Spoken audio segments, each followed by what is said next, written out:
All right, we are out here to talk about the Moringa, the tree of life. This is a popular tree and food in the Philippines. We know about it in the U.S., but mainly just what we've seen in news articles or whatever. But these leaves are high in protein. What a lot of people don't know, and even Filipinos don't know, is that you can eat these seed pods.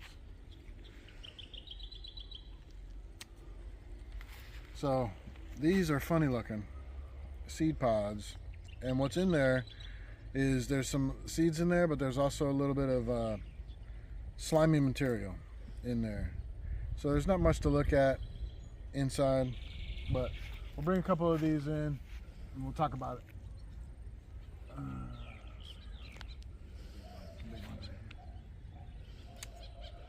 So what you do with the moringa usually is you take the seeds. You can grind up the seeds, or you can put it in soup. What they usually do here is put it in soup. So we're going to put this in soup. We're going to put the seeds in soup. And if you've got a moringa tree, a lot of times you'll see a lot of this going on. A lot of them are beat up down low, and the reason for that is you don't want it to get too tall, because then you can't get the leaves. You got to get the leaves in order to make soup. So a lot of times you'll see these. You're not going to see a moringa in the Philippines that's tall, because that's a problem, because you can't get the leaves at the top. So you'll see these and you'll come across this, chop chop, and you get this, and this will make some soup. You're going to need more than this though. You're going to need what, 2 of these, Gene? Yep. So you'll need 2. I'm not going to make soup right now, but we chop 2 of these. And what you got to do is, it takes a while. You got to process this. You got to get the leaves off without the sticks. So it actually takes a while to get the leaves off without the sticks. It's kind of a pain in the butt. So you're sitting at the kitchen table and you're getting the leaves off without the sticks. And what you could do, if you want to make like a protein powder, you could let these kind of get brown and put them in the blender and blend them, and then throw it in your protein powder. Give you extra protein, extra healthy kick. But this is the thing that a lot of people don't know about, and I didn't know about till the other day, that you actually eat this stuff. So we've got some inside. We'll show you what to do. But another thing you can do, like with this branch right here, if you had a bunch of moringas like we have, you could chop this branch, get the leaves off, get the seed pods off, and then plant this branch in the ground. Just dig a hole, put the sucker in the ground, and you're done. It'll grow. You can see right here we got a moringa trying to grow, and it looks dead. There's nothing going on, but if you come around this backside right here, you see that it's growing. It's got some life right there. So this stick was dead. It was cut off, and it's just going to grow. That's just what it's going to do. It's going to take a while, but eventually it's going to look like this. And now they're not a pretty tree, okay? Especially because you're cutting it. You're cutting branches off.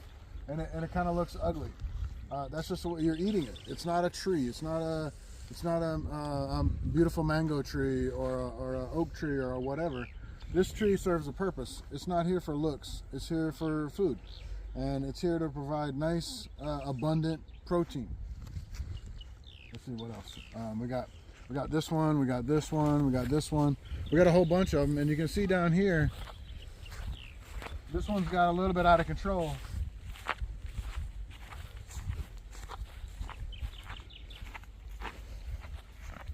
So what we actually would do in this situation is, it's about too tall to harvest. So what we would do in this situation is we'll cut it right here, okay?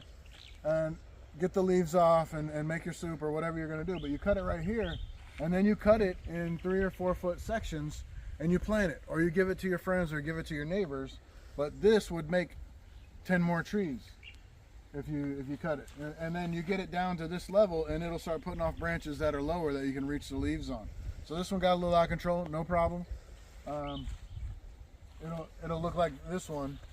Once we chop that and get it back under control, it'll look like this one. And you can see how some of the leaves have been picked off of this. This isn't how I usually do it. I usually just cut the whole branch, but sometimes somebody will come out here and just pick the leaves off, and it leaves it looking kind of silly. Either way, there's no wrong way. All right, so we'll cut this off and we'll go back in the kitchen. We'll talk about these seed pods, and we'll also talk about how you cook these, because you don't put these in the pot and let them cook forever, because they'll turn into mush. So there's a technique to this, and also a technique to this. So that's it. We're going inside.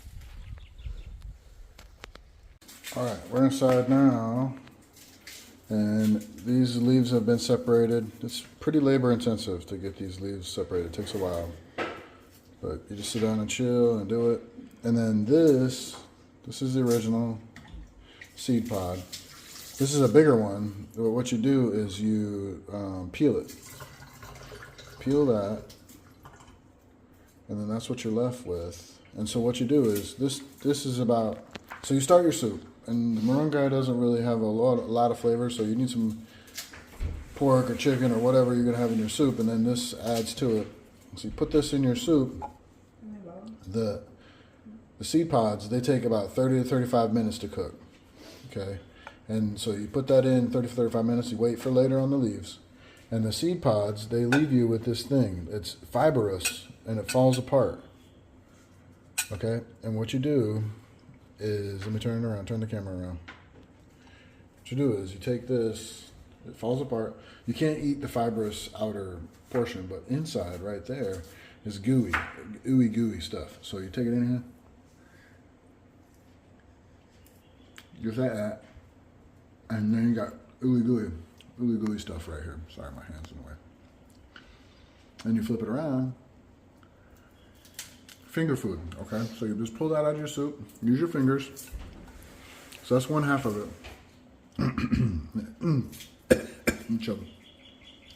It doesn't have a lot of flavor, but it picks up whatever flavor your soup's got. And so this one tastes a little bit salty. You can see the goo in there, and it's got some seeds in there. Just like that. The fibrous stuff, you throw away. Okay? That's good. Let me flip it around.